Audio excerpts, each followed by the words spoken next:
Naloge vojaškega policista, motorista so predvsem kontrola hitrosti, preizkus alkoholiziranosti, izpravnosti motornih vozil.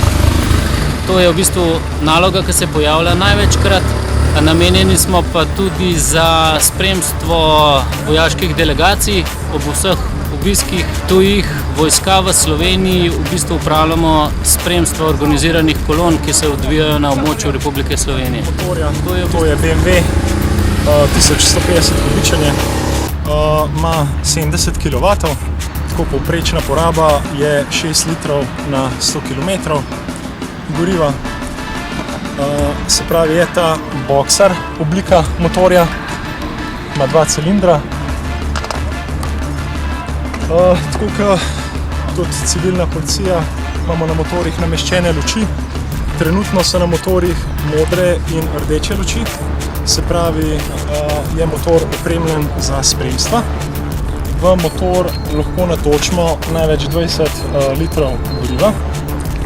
Motor pa dosega maksimalno hitrost tudi 190 km/h, čeprav se mi vozimo, se pravi 130 km/h na avtocesti, 90 izven naselja, hitra cesta je 110 po novem, naselje pa 50. Namen je danes obnoviti vso znanje, ki ga imamo. V začetku v jutranjih urah smo opravili kratko predstavitev varne vožnje na PowerPoint predstavitvi. Sedaj pa upravljamo vožnjo na poligonu, da se pač čez določene vaje zopet usposobimo in dobimo občutke za varno vožnjo v cestnem prometu. Kombinezon to se pravi nas ščiti pred vremenskimi spremembami, pred vetrom, mrazom, v slabem primeru pa tudi pred padcem, zaščiti nas pred poškodbami. Ta kombinezon ima podelane ščitnike za komolce, so tukaj ščitnike za rame. Tukaj imamo v spodnjem delu, se pravi v hlačah, imamo ščitnike za boke in pa seveda ščitnike za kolena. Se pravi na tistih delih, kjer so naše kosti bolj izpostavljene. Tudi te škornji motoristični imajo ščitnike za, se pravi za gležnje. Na tem delu so ojačani prsti.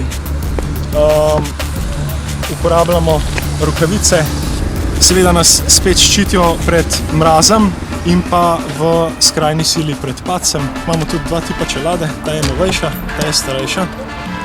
Obe dve čeladi sta priklopni, se pravi, jih lahko odpremo v času, naprimer, ko čakamo nekje, ko je vroče, med vožnjo pa čelade ne smemo imeti odprte. Kandidat, ki se hoče zaposliti v oddelku motoristov, mora najprej opraviti osnovno vojaško usposabljanje v centru Vipava. Kandidat mora imeti opravljeno kategorijo A. Ko pripadnik opravi usposabljanje, se ga razporedi v določeno enoto in izrazi željo, da bi opravljal delo motorista, in glede na potrebe vojaške policije se ga lahko razporedi na delovno mesto motorista.